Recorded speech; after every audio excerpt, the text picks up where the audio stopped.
तपाईँको अहिले भन्ने त के कोही त के भन्दैछ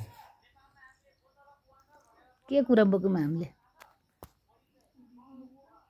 कान्छा छोरा कहाँ आएपछि त बुवा त पुरै मोटाएर उज्यालो नउज्यालो अनुहार त्यही छ बुझ्छ कति लामा कान बुवाको लु सलक्क परेका राजा वीरेन्द्रका जस्ता पो छन् त्यही हो नि व्यवस्था आएको उस्तै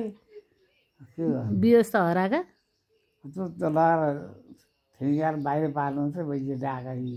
कसलाई त्यो वीरेन्द्रलाई कहाँ लगेर ठिङ्ग्रे ज्ञानेन्द्रलाई ए ज्ञानेन्द्रलाई अनि वीरेन्द्र वीरेन्द्र स्वीकृत भयो नि आफै मरे अरे मेरे त्यही त सोध्दैछु त तपाईँलाई केटी कुरा नगर्नु म कहिलेकाहीँ बुवा केटाकेटी जस्तै गर्नुहुन्छ होइन हो